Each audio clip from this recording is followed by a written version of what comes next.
I'm Edward October, and this is A Nefarious Nightmare.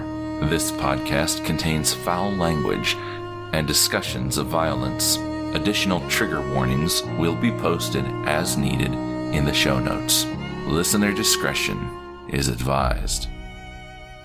On November 3rd, 1998, around 5 p.m., a little girl was reported missing. At a time where a family would normally be preparing for dinner, delegating chores, watching after-school specials, or helping with homework, they were instead focused on finding their daughter. At the same time, something heartbreaking and sinister had already occurred practically right next door. Nobody would ever know what truly happened until far too late. What was a complete accident ended in a disaster that is every parent's worst nightmare. With that, I'm Courtney Fenner. And I'm Amanda Cronin. And A Nefarious Nightmare presents Right Next Door, the tragic murder of Maddie Clifton.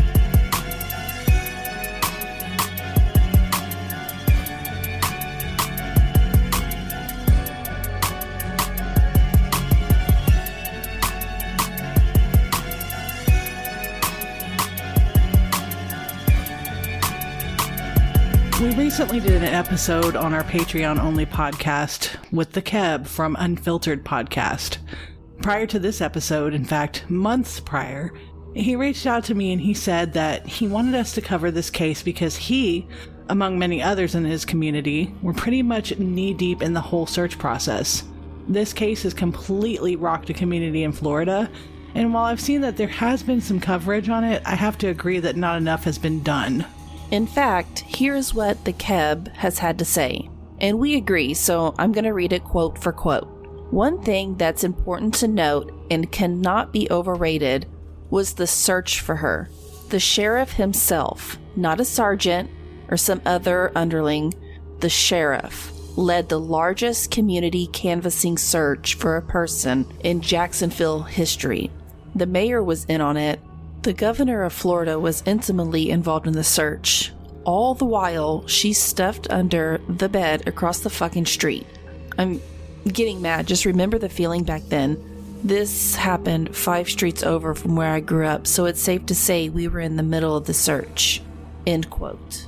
This is one of those cases where Amanda and I both tried to find a way to reach out to the family, and we did ask the Keb to do so as well, but unfortunately, we were just not able to find contact information for the family, so as we always do, we will be telling you all this story to raise awareness to this case and to give this little girl a voice.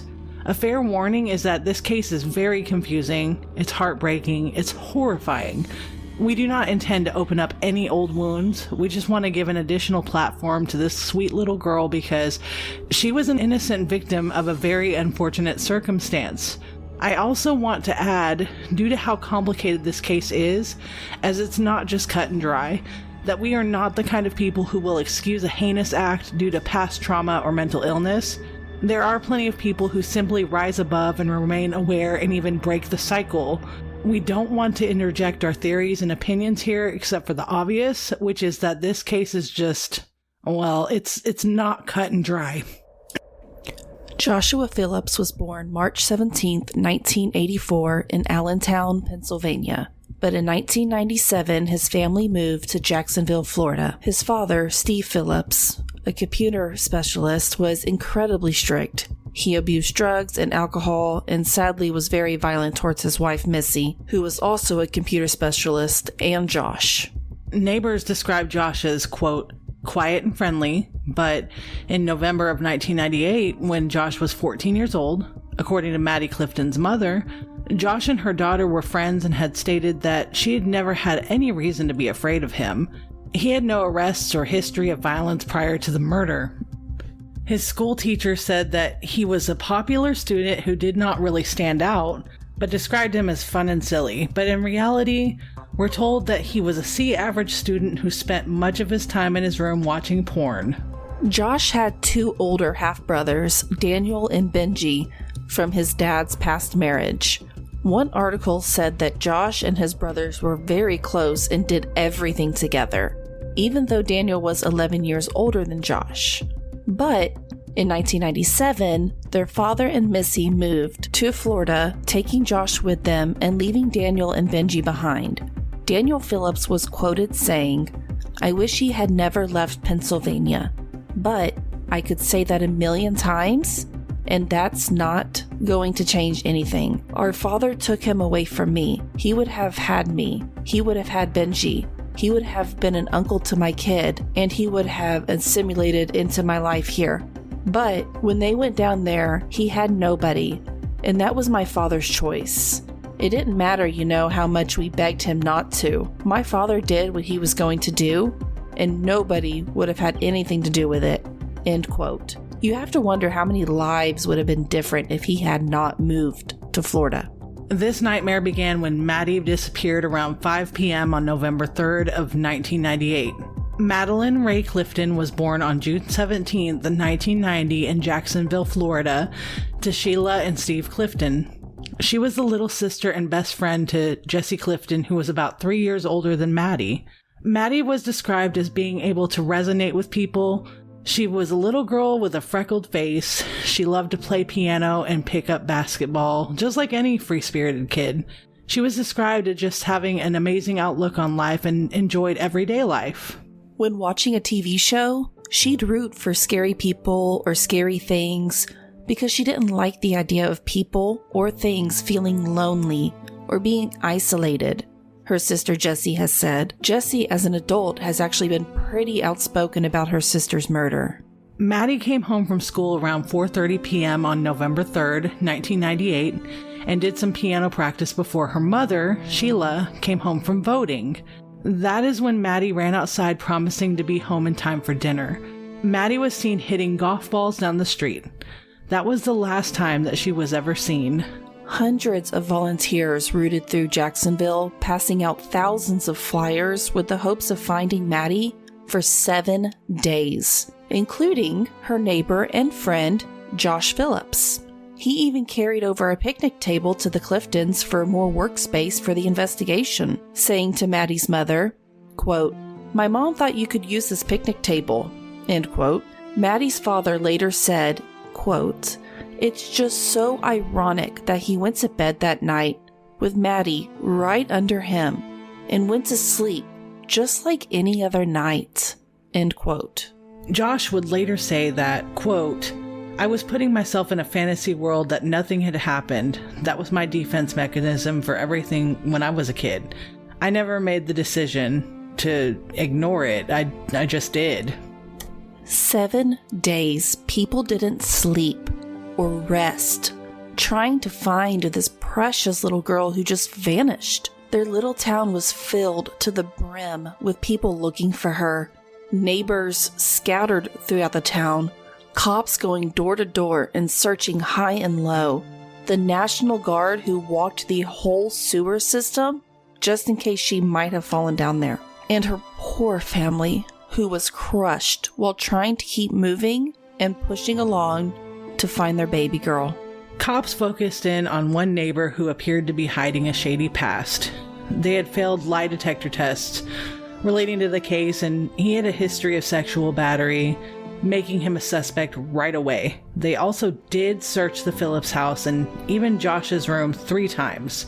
They thought the smell in his room was from his birds that he had in his room.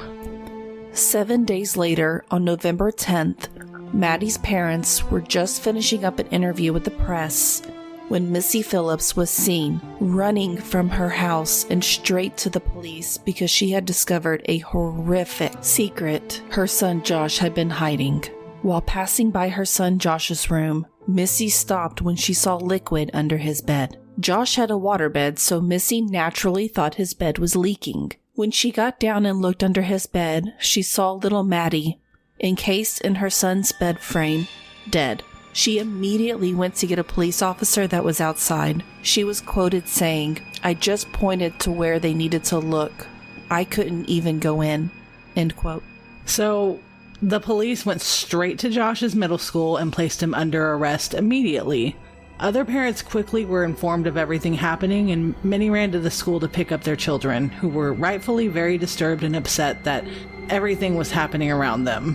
Investigators said that Josh admitted to killing Maddie right after being arrested, and he was charged with first-degree murder. But what Josh told investigators and what the evidence said were two different stories. Josh's version of events, according to the police report, was that he and Maddie were playing baseball in his backyard when a ball hit her eye and she started to bleed and cry.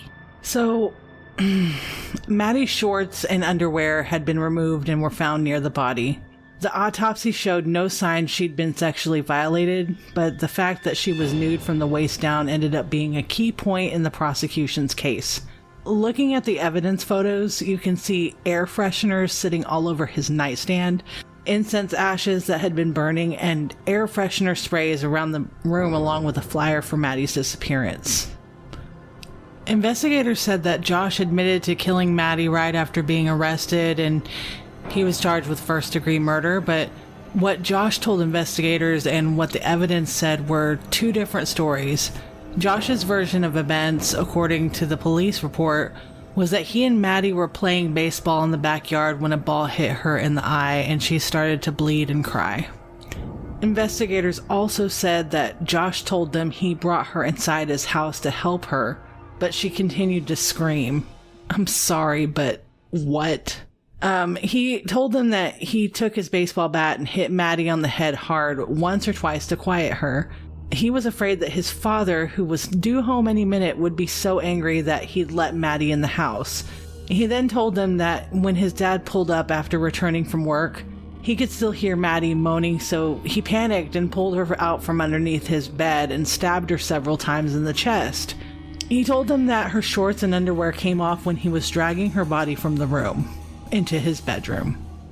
Sadly, the police report states that when they removed Maddie's body from under the bed, her hand was still clutching the bed frame, proving that she was still alive when he left her there the last time.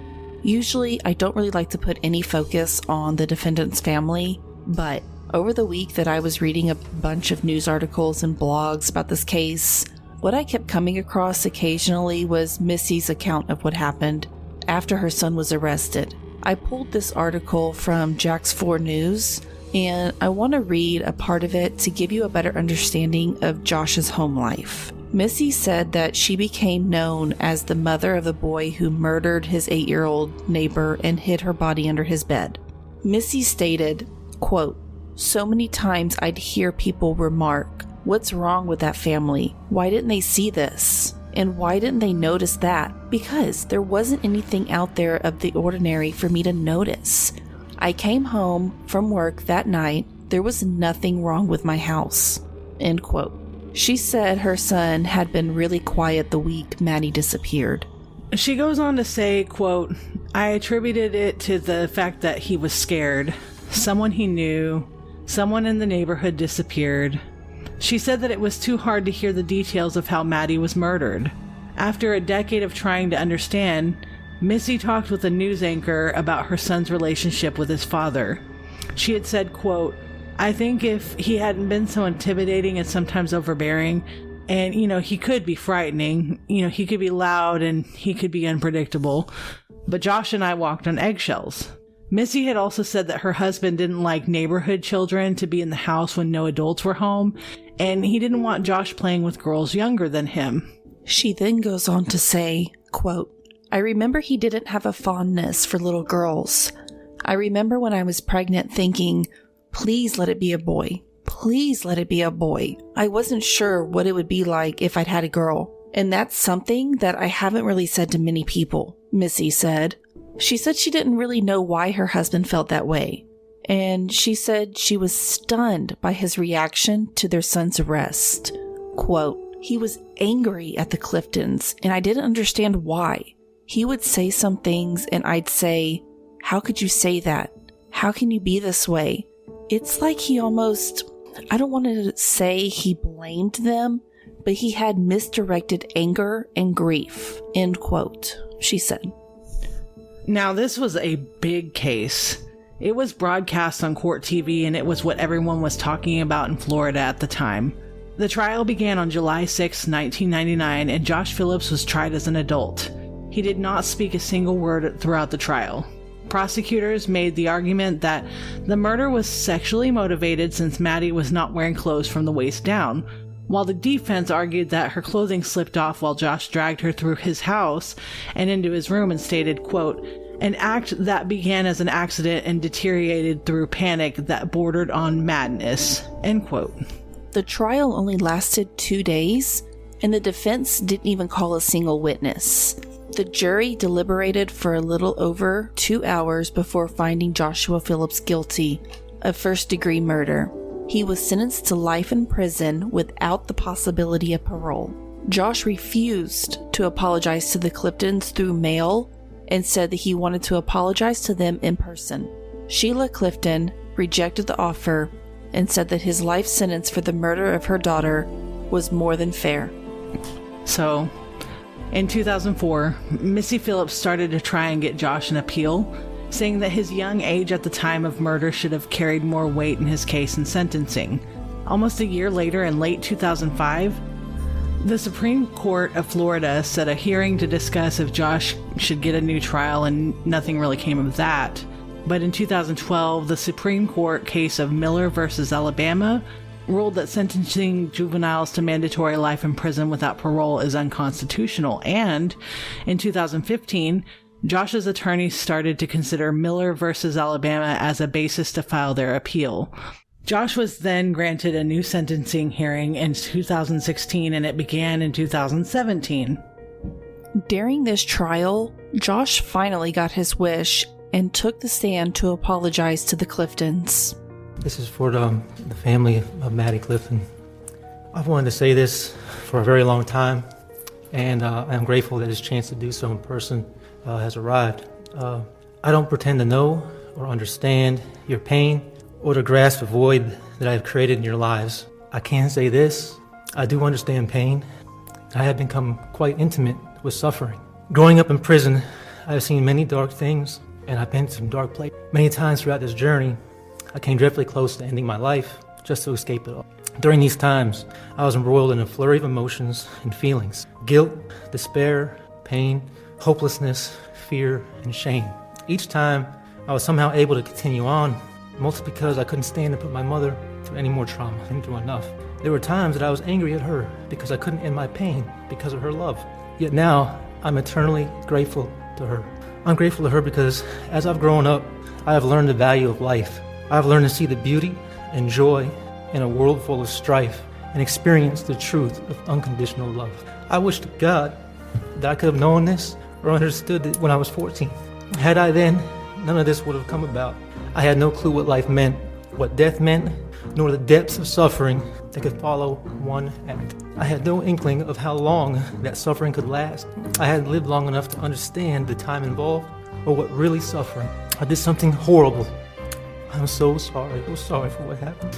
Even now, after all these years, it is just unfathomable that all this could have occurred. It tears my mind asunder to know that I stole such a precious life from you, from the world. I so wish I could take away your pain. I thank God that I've been able to continue on in life and grow, but not a day goes by that I don't think of what led me to where I'm at. Not in prison, but in life. I pray every day that you're able to live your lives in spite of the injury I've caused. I'm supremely grateful to have an opportunity at physical freedom.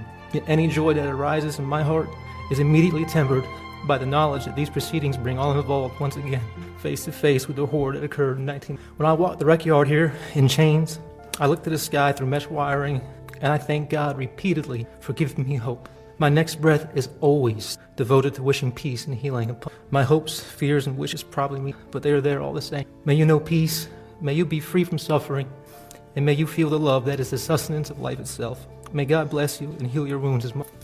Thank you.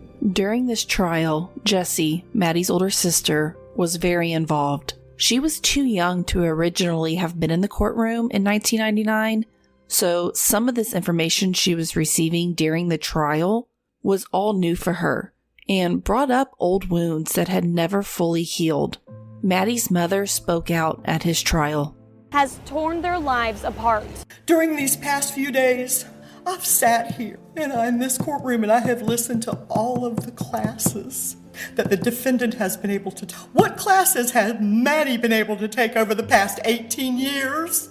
I didn't walk her down the aisle at her wedding, and we were not given the gift of her grandchildren, all taken by one evil, senseless act, and we don't know why. And while Maddie's parents did not want to talk to Josh, Jesse did and was quoted saying, "He changed my life. I'm not going to be there to be mean. I'm not going there to be rude. I just want to talk to him." For Jessie Clifton, Maddie's sister, she was hearing much of it for the first time. She was only 11 when it happened. I wasn't in the courtroom. I was not allowed. But she'd have to hear it. She lived it. Just give me a minute. Sorry. She recalls the moments that followed the terrible news when Maddie's body was discovered across the street. A group of policemen took her to IHOP. And I remember walking in to the IHOP and seeing a missing person's poster on the window walking into the restaurant. She did not expect the person who caused all that pain to get a second chance. Emotionally, it's just like bashing. To add to that emotion, Josh Phillips apologized for the first time this week. I did something horrible. I'm so sorry. I'm so sorry for what happened. I applaud him for being able to get up and do what he did because I know that was hard. Forgiveness is not in my hand. I am a Christian. I believe in God. And I feel like at the end of the day, that's not my job. As they wait for a final decision from the judge, Jessie is enjoying her new home. This is Maddie's room right here. Her childhood home. Kept our doors open and would yell at each other through here in the middle of the night and tell each other stories, and she'd end up in my bedroom and, "Sissy, can I come sleep with you?" Where she says she plans to stay forever. This was the best years of my life. And so being here, it just feels like I'm home. All these years. He has all these certificates and he's a monk now and has found peace with his life, and that's great. But I still don't get to talk to Maddie. I still don't get to watch her graduate from high school, watch her graduate from college, watch her get married. I don't get to do any of that, and I just don't think that it's fair. I don't think it's fair that he does. Judge Waddell Wallace III announced his decision based on his review of the evidence and case law. He had a decision whether to sentence Phillips to a minimum of 40 years on the first-degree murder conviction, or, given special circumstances, up to life in prison. The judge said there was no explanation for the detachment and coldness of this murder. It was not impulsive or a mistake, but that Maddie was intentionally lured to Josh that day. He said, quote, "It is appropriate to impose a life sentence for a juvenile in a case that's a truly unusual case, one of a series of ways the higher courts describe it. Irredeemable depravity, or the worst of circumstances that are truly unique and different from the ordinary.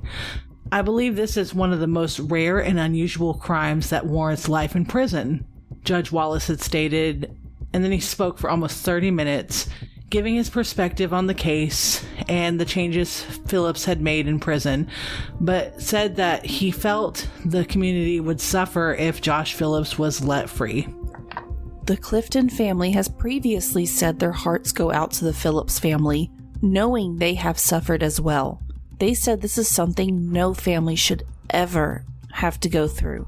Yes, I could. But the Cliftons breathe a sigh of relief. At first, it didn't sound like it was going to go very well at all. Maddie's mom, standing next to her other daughter, Jessie, spoke out for the first time in years. I feel so good about this. I really do. He can't hurt anybody else ever again. Never. No one should ever have to go through this twice. The Phillips family asked for privacy Friday, but Josh's older brother Daniel spoke with us before the hearing. I have to be there for him now. He says his brother is a changed man. It devastates him every day, and he has suffered in there. He says while his family is in pain, they also feel for the Cliftons and highly respect them. I can't imagine what they're thinking, so I try not to sometimes. And I respect Jessie and admire her a lot. She's a very kind soul. I appreciate everything he said to me, and I commend him, very much for what he said about me, and I think he's a wonderful person too, and my heart goes out to him and his family. Her mom echoes that sentiment. I do feel sorry for his mother. I really do. And I love her because she is a special human being, and it is not her fault. This case is heartbreaking and confusing. It's every parent's worst nightmare. It's a lesson to everyone. If you make a mistake, please own up to it. Tell someone. If you are young and happen to be listening to this podcast, which I really wouldn't recommend, but if you are, and you are afraid of your parents, tell a trusted adult. I'm going to go ahead and add to this. If you feel like you or someone you know is being abused at home, please report it. Most states in the U.S. are mandatory reporting states. What that means is that if you know of something occurring that is detrimental to a child's physical, emotional, and mental well-being, such as abuse, you usually have up to 24 hours to report. Most states will give you a misdemeanor offense and a $500 fine if not reported. For more information, please look into your state's laws. Just Google mandatory reporting child abuse and your state. Even without the misdemeanor offense or any penalties, it should still be common knowledge to report suspected abuse. As an aside, what happened to Maddie Clifton did not need to happen. And this isn't me blaming, his any kind of abuse or suspected abuse of his father or anything like that. I am just saying, report the abuse if you know that it's occurring. But with all that being said, there's just absolutely no excuse for what he did. None whatsoever. But as far as my own personal theories, I'll just leave that out of the episode and up to you all to decide. We want to once again thank the Keb from the Unfiltered podcast for asking us to cover Maddie's story. The Keb has a personal experience and ties to this just like I do with Sharon Matthews. In fact, the following is a clip from the Keb himself. We wanted to make sure that we included him in this episode because he remained very steadfast in advocating for this family, as this case has touched him on a deeper level than we all could even imagine. Hey everybody, my name is Keb, and you may know me from the Unfiltered podcast. You also may know me from the Stupid History Minute podcast, or you may have seen me on stage. But I'm here today to talk about this case and what I experienced during the events of 1998. I am born and raised in Jacksonville, Florida, specifically in the Lakewood/San Jose area of Jacksonville, Florida. I grew up just down St. Augustine Road from where the events in the Maddie Clifton case took place. To show you kind of how close I lived, I could have walked there within 15 minutes. I could have driven there within a minute.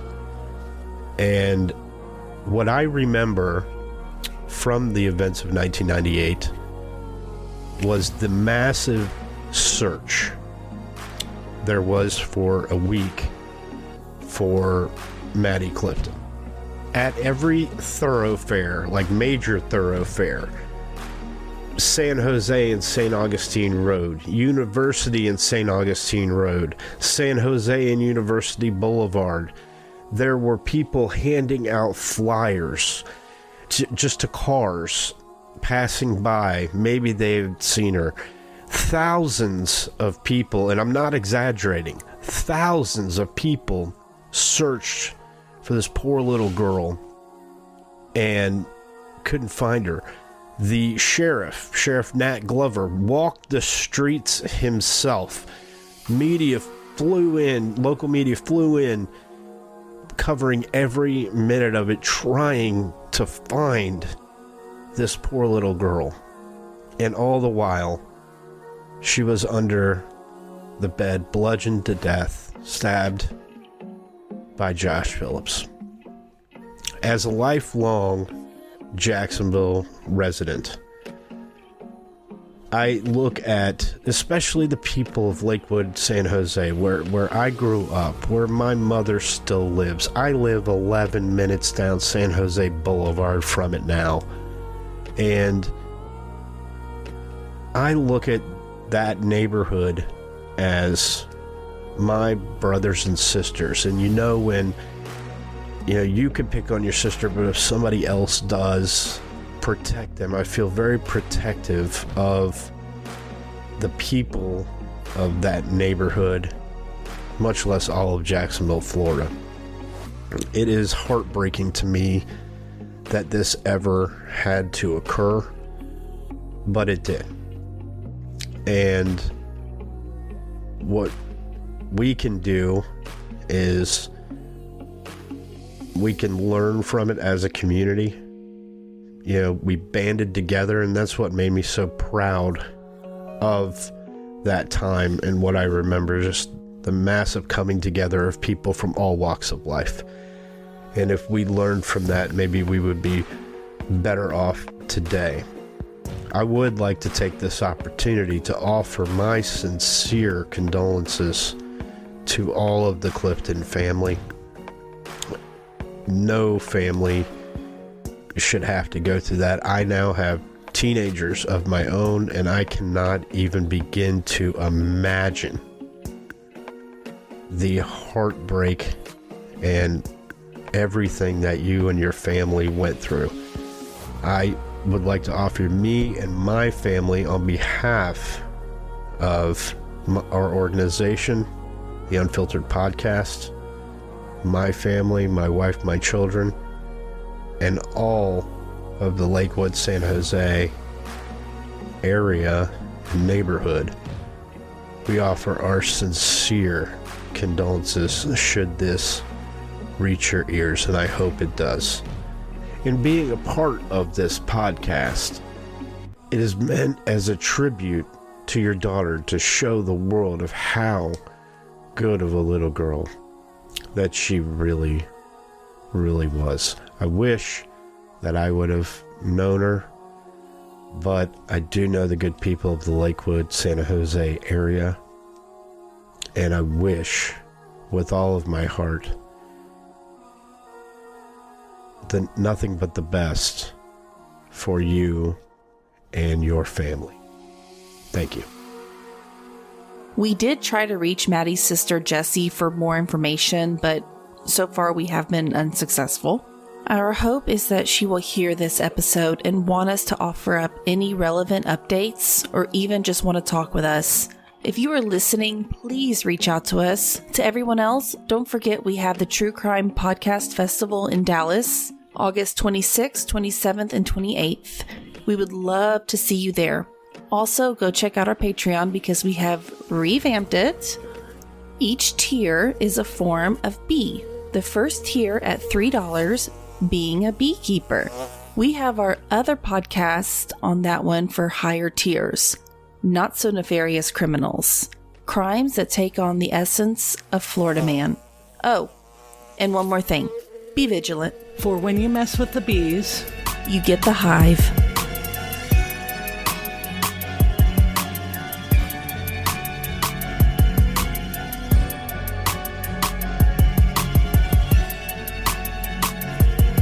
Thank you for listening to A Nefarious Nightmare.